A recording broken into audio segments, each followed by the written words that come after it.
white people aren't helping. The biggest problem black people face right now is fatherless homes and white guilt. Yeah. White people are being, I told them white people need to get on their knees and pray to white Jesus that they go through life without white guilt. Stop feeling sorry. If you don't tell the truth. Right, like I walk in an elevator and there's two guys standing in there with their pants sagging. Guess what I'm gonna do? Wait for the next car. I'm not getting in there, and I'm not trying to, and I'm black. That's right. Than them. That's right. So I'm not the same way. Yeah, so I'm not stupid. Like whenever I walk past a car and a woman locks the door, why am I gonna use white guilt to tell her, why are you doing that? That's right. I lock my door when I go in the house and I live around nothing but white people. I still lock my door. I don't understand how white people are allowing the white guilt. The white man is at fault right now. Why? Because he's allowing women to run over him, blacks to say whatever they want to. I can get on television right now on Fox and say anything I want about white people. I can say kill whitey, they won't block it out. Right, that's right. Welcome, Cultural Warriors. Welcome to another exciting installment of Cultural Wars. I'm not going to be your way this time around. I'm not going to do that. I'm just going to let you dive straight into the video. Very interesting video here. Jesse was interviewing Tommy Sotomayor. Very interesting guy. Talked about so many things ailing the black community, from racism to white guilt to everything you can imagine, black women and all that, and moral decadence of the black community. You're going to see the video for yourself, so just jump in. But hey, do me a favor before you jump into the video. Do me a favor by subscribing to the channel, by hitting that subscribe button and turn on the notification bell to get more videos like this. Let's go straight into the video. Welcome to the Fatherless State. I'm Jesse Lee Peterson. Black Americans are suffering today. Not all, but most. I want to know why. I have with me Tommy Sotomayor, radio talk show host, film producer, and YouTube star. Thank you for coming, man. Thank you. You're doing a lot of work on YouTube. I do a lot. My presence is, I just won't be quiet. That's the thing. Yeah. Just in short, how did you get into YouTube, doing YouTube? Well, I started off with doing a small little radio show on something called Blog Talk Radio in 2009. And then the woman that was producing the show would take clips from that show and put it on YouTube. Next thing you know, one of them went viral. And it was called, I think the first one that went viral was called The Type of Black Woman Everyone Dislikes. And it was, but I didn't even know what viral was at that moment. Right. And so they just kept putting more stuff on YouTube. And then YouTube became where I was biggest. You are attacked too. I mean, they call you names, sellout, Uncle Tom, crazy, you hate women, you hate men, you hate everything. Mm-hmm. How do you deal with that? A lot of it's difficult. Lately, what I've been dealing with is like my YouTube channels will go down all the time. I had one with 750,000 subscribers. It was gone. Then another one with 500,000 gone. I can't keep an Instagram up. My Facebook pages are always suspended. My daughter's mom had to move because they put her address and phone number out. They put my 100-year-old grandmother's phone number and address out. My mother's church, they went to her church. They went to her job. Wow. Yeah, and these are all so-called black people that believe in freedom of speech whenever they're saying Black Lives Matter. Are you surprised that they're so mean and nasty? You would think I wouldn't be, but I believe in the kindness of humans. I mean, I grew up in a bad neighborhood and I've seen some of the worst things, but I just assumed that at some point in time we would, especially with all the kumbaya that's out in the public, that, you know, black people would be the people who you would look for comfort. But that's actually the opposite of it. I was talking to my mom, who's a pastor in Atlanta. When we grew up, we really didn't like white people. White people were evil. And then as I got older, I started to realize no black person ever gave my mom a job. No black person helped us get out of the hood. No black person did anything for my mom. So about 2 years ago, I had a discussion with her and she literally had to have a come to Jesus moment. I said, do you notice like everything that you do, even her church when it first started, white people allowed her to come and do it at their building until it got big enough to where she could get our own. And I said, name one black person that's ever given you a job in your whole life. And she said, well, that's because black people don't have work. I was like, but you have something, I have something. Yeah. We can hire black people. Why do you believe we are the hardest people on each other? And I guess that's what I came to realize the more I did this, that I'm getting viciously attacked by the same people who claim to be victims. Yeah. For the last 26 years, most of my troubles have come from black people. Most of the negative attacks have been from black people. I was surprised at first, but now I understand why they do it. So Well, help me out. Why? Yeah. Because they expected us at one point to be like, oh, they're mad at each other. I was like, no, I'm a comedian. I make jokes, but I'm not Right. looking to take another black man down, but they literally are. I had a GoFundMe up, and they took the GoFundMe down because somebody said that I'm using the money to buy weapons, That's amazing, man. and they took it down. Wow, but you still overcome all that, right? Yeah, you have to. You have to have contingency plans in life. One thing you said that stood with me is that are black people cursed? You asked that question because all around the world, blacks seem to be suffering and they're hated and they just seem to be bad off in life. Yep. And you ask, are they cursed? Do you believe that blacks are cursed? I don't know. People of your ilk, religious people, they point to text in the Bible that says, and you know this text, correct? You have to start asking questions. I mean, if the Cleveland Browns never win a game, you start asking maybe their players suck. Yeah. So if you look at us and around the world, like gold, diamonds, and all that stuff are in places where are predominantly black, but blacks don't own any of it. Right. Oil, predominantly black. Yeah. Blacks don't own any of it. You look in America right now, blacks still make the poorest excuse I've ever heard for failing in schools by saying, well, it's culturally biased. But then I watch people who come from China, first generation Chinese. I grew up with a girl, she came to high school, that was her first in America, 9th grade. She was valedictorian. So why is it that blacks believe that, well, the SATs are culturally biased when this is the only culture we know? Yeah. So everyone else comes here and they get it right. Even the blacks from Africa come here and they're the smartest students. That's right. But the blacks here hate them for that too. They start being mad at them and you think you're better than us and blah, blah, blah. And I want to ask you a question. I Yes. just want you to think about it. You know, black women have been running around lately and saying, we're the most educated group in the United States. If they believe that, number one, it's not true.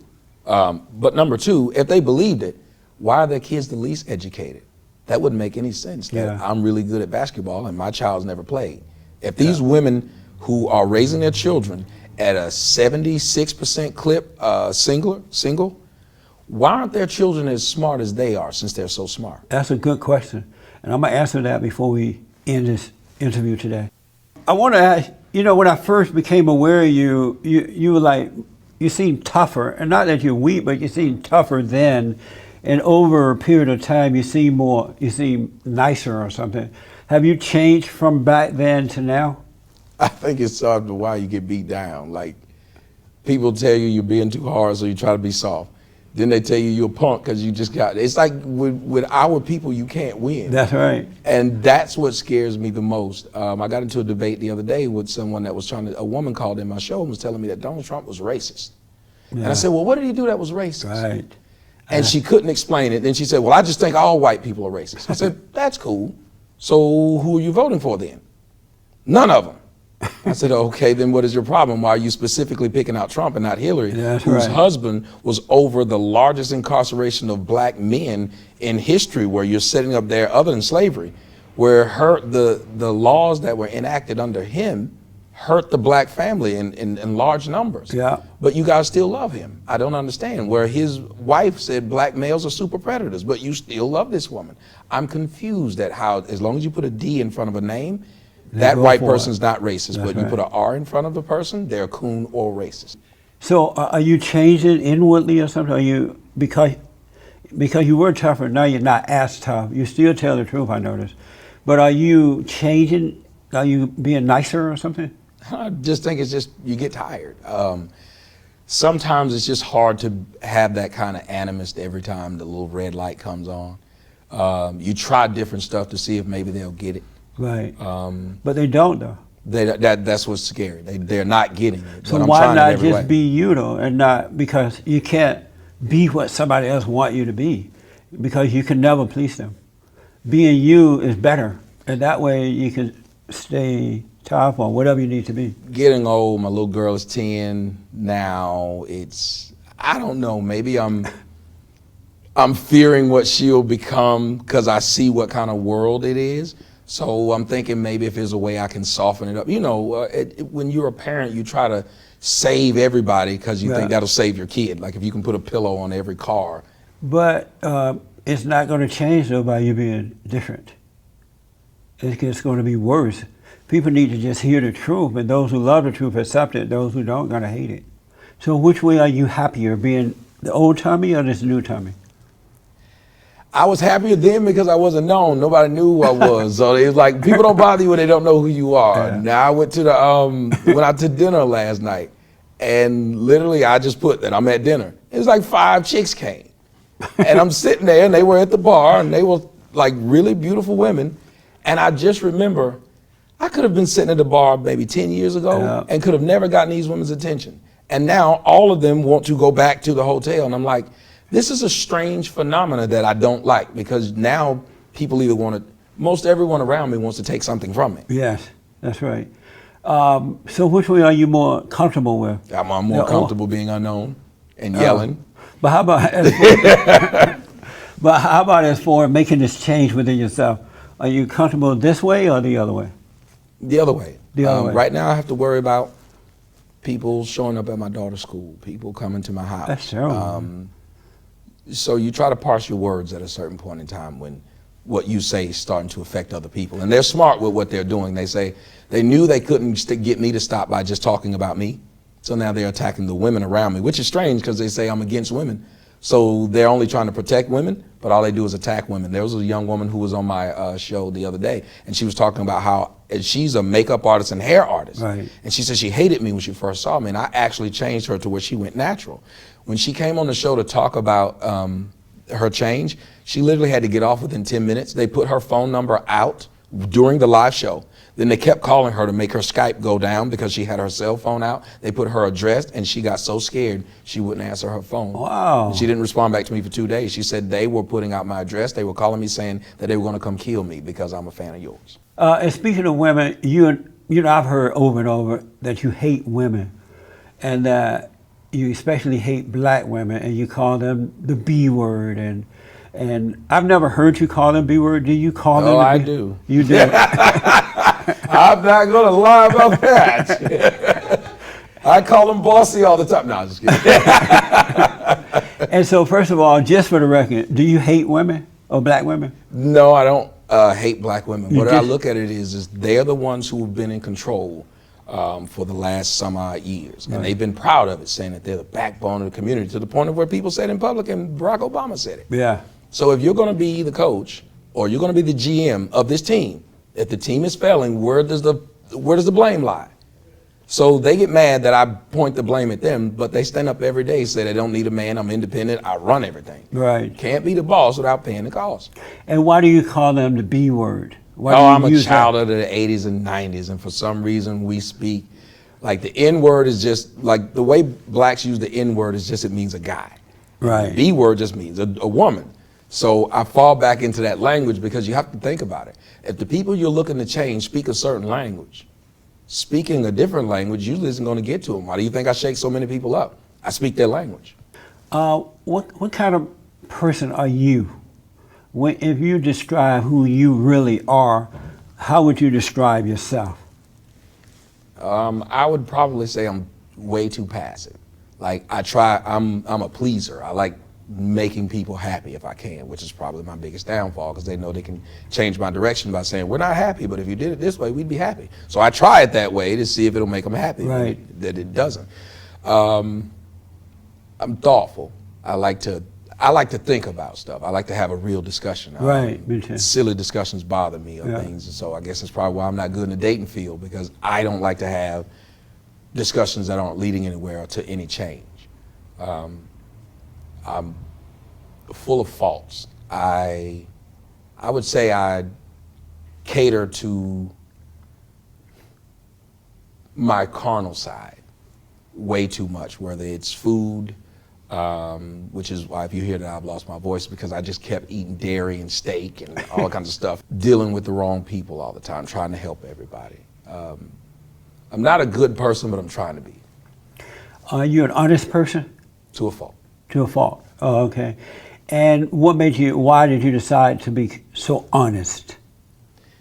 Because lying never got me anywhere. The more I lied, the more I had to keep up with another lie, another lie, another lie. Yeah. It never got me anywhere, and it never made anything change. Like I would lie to women to get them, but you still couldn't keep them, so why lie? And then I started to realize the guys who said things that I thought, you can't say that to a woman and get them. They got them. So So I know that are you still an atheist or something? Because I interviewed you on my radio show, and I think you said you were an atheist. not an atheist. I believe in a higher power, just don't know where. Like I want a journey. I want to find it myself. Right. I don't want to be told it. And you got to understand, I grew up Catholic, I love then that. we were You Baptist, and then so someone's always telling me what to be. Right.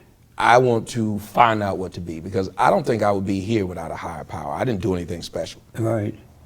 Oh, and when you say the higher power, are you saying God? Yes. Or where? And where are you looking to find him? Are you been looking for him? Well, I used to be saved and all of that. I know my way around the Bible. I was Mr. in college telling people, y'all need to cut that out. Then I started saying, well, it look fun though. So I did it. And then I lost the Lord in the dorm room. But it's like, I sit back and I just want to find what's real. I want to know how the original Hebrew text and in the Greek text for the New Testament. I don't think I'd be a Buddhist or anything else. Right. I just want to find my way to the God in probably the Christian text, I'd say. And so you are looking. Yes. And where are you looking? Are you looking in books? Or are you looking Books, talking, history, Oh, I finding see. out about even how they compiled the book, the people who helped compile the book. That always makes me feel some kind of way. Like my biggest hurdle is the main people who gave you the Bible were the main people who enslaved you. So that doesn't fit well with me. And so have you ever thought of looking within yourself for him? When I look within myself, he says, you know, I'm there, but I'm not in that book. So he's like, I'm here, but I'm not in that book. You seek me and you talk to me directly. Right. So you're right. He's not in the book. And the book tells you to look within and that he's there. And so by looking within, as you get to know yourself, your real self, then you get to know him. Have you ever considered that? I guess that's what I'm doing. I didn't think that's what I was doing, but yeah. Is that working? It is. It gives you peace. Like I'm a person, I'm basically a loner now. So it gives me a lot of peace to know that there's someone there that kind of understands me or will tell me you shouldn't have done that. Yeah. Because a lot of people around you are yes people now. They will just tell you whatever you do is That's fine. right. That's true. Why did you bring your family and your daughter into your, public life rather than keeping her private so that people couldn't, mess with her? I didn't know my way around the internet. I thought it was a cute thing, and I thought, wow, I'm supposed to be showing that fathers are in their kids' life. And me and my daughter are like best buddies. You're right. So everywhere I was, like you can literally see, if you watch from when I started, you can see her growing up from like a little girl to now she's 10. Right. You see the whole progression of her. So it was just like, if I'm talking to men and saying that there's a joy in being a father, then why wouldn't I sit there and be with my little girl and show the joy? You regret that now? Yes. Yeah. Yeah. From day one, I knew not to bring my son and his family into the picture. If you could do it over, would you do it differently now? Yes. What would you do differently? Number one, I'd be more strategic in the things I say and how I say it. Number two, about my family and how to find information. Because I didn't know people were that dogged about finding things out about you. Yeah. But they are. They Yeah. find out everything. Yeah. Look what they're doing to Trump. Yeah. One thing I want to ask you that, do you regret in the way you talk about black women? No. Because I don't think they would have listened to me. I remember being in high school and college. I remember the first time I tried to date a black girl. I was in college, first time. And I walked up to her and I thought, well, talk to white girls this way. I'm going to talk to her that way. And she was walking to this place called Little 5 Points in Atlanta. And I said, hey, excuse me, miss. She kept walking. I said, well, maybe she didn't hear me. I said, excuse me, miss. And she turned around and she said, I know you didn't, and walked off. And so people were looking at me and they're like, ooh. And I was like, ooh. So that was like, I was like, this is a different animal. And so no, I don't, because when you're nice to them, they don't listen. You have to understand, and I hate to say it this way, there have been girls who's like, I hate him. And then they'll fly out to Arizona to spend the night. Uh-huh. So why is that? Why would an individual who listens to you use these words? But then again, look at all the rappers who use B, H, and all this stuff, and look how many baby mamas they had. Yeah, that's right. I remember in college, there was these guys named Qs, Omega Psi Phi. Well, they are the most vulgar dudes on campus. And if you go to the step show, all they do is use B, H, and any other word. And yet the girls would stand up and be like, ooh, that's my boyfriend. There'd be like 5 of them saying, ooh, that's my boyfriend. And then they get to fighting over him. Yeah. And I just thought to myself, it doesn't work. What's normal in every other community, which is sad, is not normal in ours. It just isn't. When I interviewed you on my radio show and you opened up honestly about your emotions and you know, sometimes you felt like a woman because of that emotion, and are you still feeling that way or have you gotten over that? But I didn't feel like a woman. You got me in trouble by saying that. You got me up there like I'm Shania Twain. It's not what I said. I was like, I'm gonna get it back for that. You said and that you are more and that you are more like a female than a male. A lot of our actions, yes, a lot of the actions that we do, because if you're raised by a lot of women, you respond the way they do, even though it's not helpful. And I try to explain this to people. Imagine, if you're a boy and you watch your mom, like mine. My mom used to watch, she's gonna hate me for telling the story, but she used to go into the store, and back when I was young, they didn't have scanners. They had the little tags on them for the prices. Yeah. But she would tear one tag off of something cheaper and put it on something expensive. And the white people would be like, ma'am, we don't think that refrigerator's $3.99. And she'd say, whatever they say, you better. And she would act a fool, and to the point of where they would be like, just take it, take it. So the guy, as a boy, you say, well, that's all you have to do is act a fool, and people give you stuff, but you don't realize, no, you're a man. You act a fool, somebody gonna punch you in the face. Like they show you on television right now, women get mad at you when they're on cheaters. If they catch a man cheating, they get to slap him in the face. Isn't that amazing? If you catch a woman cheating, you can't slap her in the face. I know. That is so crazy to me. So as a man, you don't get the understanding that, well, you can't act like that. A lot of brothers are dying because they're acting like women. Their responses are like women. You can watch them online right now. They're arguing, talking about clothing like women. Almost everything they do is just like their mothers. Most of my attacks come from men who are attacking me in the way that a woman would attack me. You know, it's not like manly at all. What is a man? I think a man is a person that doesn't make excuses for his life. A man is one that says, I just want the opportunity to build and take control of my own life. Most people, women want the help of someone to give them something. That's for sure. A man's like, no, because if I see whatever lane you're in, I want to create my own. Like if you notice what men and women do, if you have a beautiful wife, I want to get one more beautiful than yours. If a woman sees a woman with a nice husband or a handsome husband, she wants her husband. So our mentality is different. So as a man, I just think it's someone who wants complete autonomy in his own life to make his own way. Do you feel like a man?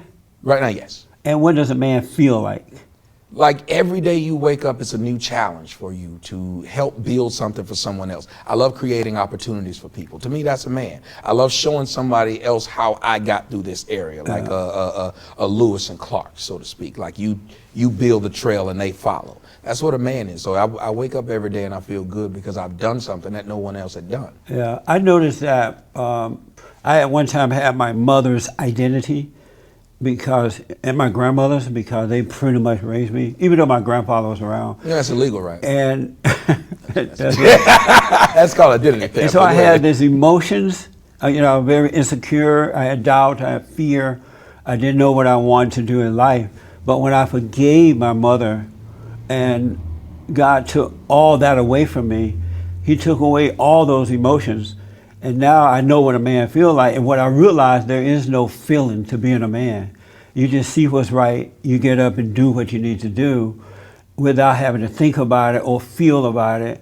It's a way of life. There's a feeling being a woman, but not a feeling to being a man. Jesse, people don't talk about it, but we probably need to speak about it more. There are a lot of black men who run around with a lot of angst towards their mothers. Yeah, most men hate their mother. But especially black men, because they've been raised by them. And you were beaten by them. Think about it. Most black men, the first person who beat them up was a female named their mom. And they couldn't fight them back. So why do you think the first thing they do when they go to school is fight some other boy to get their manhood back? Well, that's because they hate their mothers for doing that and their grandmothers. And so you become like what you hate.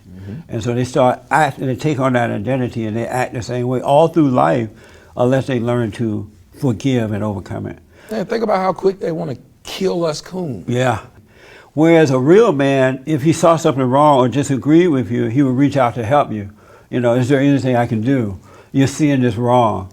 blah, blah, blah, right? Right, But, talk yeah, it out. We don't, conflict resolution is something we usually aren't given as black. That's right. Why do you think they're shooting up at the club? Somebody disrespected them. Absolutely. And they come back and they shoot the club up. But they don't know that that's the nature of their mothers and grandmothers. I want to ask you, I saw the film yesterday where you talked about that movie, Birth of a Nation. Birth of a Nation, and that's another movie that moved you. Why did that movie move you emotionally? Because it wasn't the typical, a lot of the movies are basically aimed at you should hate white people. This one was more of self-reliance, like I was saying about what a man is. This was a man who did something, did it for what he thought was the right reasons, realized it wasn't the right reason, and took his future into his own hand. Now, it didn't end well for him, but neither did Braveheart. To me, it was like black people's Braveheart, except for it wasn't received like Braveheart was received. It wasn't looked at like any other revolutionary movie was looked at. Yeah. Even something in the vein of Rocky. Rocky didn't win, but the fact that he fought. The thing I didn't like about, I didn't see the movie, but I saw the interview about the movie on 60 Minutes, I believe. Sunday on 60 Minutes. Black people, not all, but most, are very angry. They have a lot of anger. And they'll pass that anger on from generation to generation to generation. And they are blaming white people for their anger, whereas it really starts in their home. But because they don't forgive their failing parents, they're being told that it's the white man, it's racism, bunch of lies. And so now black people are hating white folks. And they're literally going around, and we report on it. They're killing white people, raping them, knocking them out, robbing them. I have several white friends who are scared. They're about to move out of town because their neighborhood is being robbed by blacks and breaking their homes and cars. And so movies like that encourage that anger, because an angry person is not going to see it the way you saw it. I think they encourage that, and then they're going to justify themselves by going out, using that to go out and harm white people even more so, which is going to hurt black people in the long run. I even had a black friend of mine who's a good guy, man. You would love him. Just honest, married man, just a good man. He went and saw it, and he's like, Jesse, you really need to go see it. It is so good. And so I said, did it make you angry? And at first he said, no, it didn't make me angry. And then he said, I got to be honest with you. I was waiting for a white person to look at me in the wrong way or just say the wrong thing to me. Well, I didn't wait. I just got in one of them's faces. See there?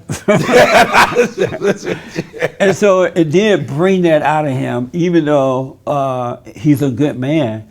And just think of those blacks who are angry and they're not trying to do the right thing. And that's why I didn't approve of the movie. Let me tell you why well, number one, you have to see things for yourself. You can't see them through other people's eyes. Right. You know that. Yeah. But number two, there was a smattering of people in there, but it was like a white family in the front. And me and the person I was with, like, we couldn't hold it in, we were crying. But we heard them crying. And when we walked out, we actually all hugged. Oh, yeah? You hugged the white man? Man, it didn't burn like I thought it would. But no, like seriously, they were all, like, I think everybody at that point, that's why I think this movie was different than a lot of the other ones. I'm going to go and see it since I have to talk about it all the time. You got so I can have my own personal opinion of it. You have to understand, Black Lives Matter hijacked this movie. So that made people think, oh, it's one of those movies, and it's not. But Black Lives Matter hijack everything, even when it's not at the consent of the people. The people don't want to have anything to do with them, but they're there. You remember, it's like Jesse Jackson and Al Sharpton. Yeah. They were there when people didn't want them. That's right. I want to answer the question about if I think black people are cursed or not, because I've asked that question too. And what I realize is that they're not cursed, because to be cursed means you can't overcome it. And the reason that I don't believe that they're cursed, because when I was growing up under the Jim Crow laws, and we were restricted as to where we could live and what we could do, black people did better then than they are today. I grew up with people who owned land, who were very educated. They would graduate from high school and go off to black universities around the country. It was bringing out the best in black people. And we had good examples. And so that was instilled in me. And even though I don't have a college education, I have that drive to be me. You know, I don't know how not to work, and I don't know how not to just be me and let what's right lead me. And so if black people were cursed, they would not have been doing so well then. But what happened is they took away the fathers during the civil rights movement, Lyndon B. Johnson and all that. And whenever you take a father out of a child's life, you take God away from them. And so the wife and kids are not protected spiritually. So evil can come in and take over the women and children. That's why the worst thing that can happen to children is to take away the fathers. It's bad for the wives too, because the man is Christ on earth. And so when you take Christ away, then Satan becomes your father. And so that's what has happened to black people. And if they were to just forgive and then start doing it the right way, things will automatically start to change. Well, white people aren't helping. The biggest problem black people face right now is fatherless homes and white guilt. Yeah. White people are I told them white people need to get on their knees and pray to white Jesus that they go through life without white guilt. Stop feeling sorry. If you don't want, tell the truth. Right. Like I walk in an elevator and there's two guys standing in there with their pants sagging. Guess what I'm going to do? Wait for the next car. I'm not getting in there, That's and I'm right. not trying to, and I'm black. That's right. Than them. That's right. So I'm not the same way. Yeah, so I'm not stupid. Like whenever I walk past a car and a woman locks the door, why am I going to use white guilt to tell her, why are you doing that? That's right. I lock my door when I go in the house and I live around nothing but white people. I still lock my door. I don't understand how white people are allowing the white guilt. The white man is at fault right now. Why? Because he's allowing women to run over him, blacks to say whatever they want to. I can get on television right now on Fox and say anything I want about white people. I can say kill whitey, they won't block it out. Right, that's right. So do you agree with me about what I said about that the man not being there to protect and guide his family? Because before the men were there, things worked out. Now that they're not there, the family is falling apart and the kids are going wild. Well, they had segregation too, so blacks They had had to trust each other. segregation, yeah. You don't have to trust each other now. Like they say, white ice is colder than black ice apparently. Yeah. If you look at black people, you try to do business with a black person, what's the first thing they do? Try to tell you, well, what can I get a discount, brother? Oh, you a brother. That's They never talk to white people like that. I've never seen a black person walk up to a white guy and say, come on, bruh. That's so true. So what do you want for black people? What are you trying to do? What's your primary goal? To get them to, you have to love yourself before you can get anyone else to love you. Yes. And right now, if you look at it, black people don't love themselves. Look at black families. When someone's in jail right now, they will get together money every month to make sure he has his commissary. Right.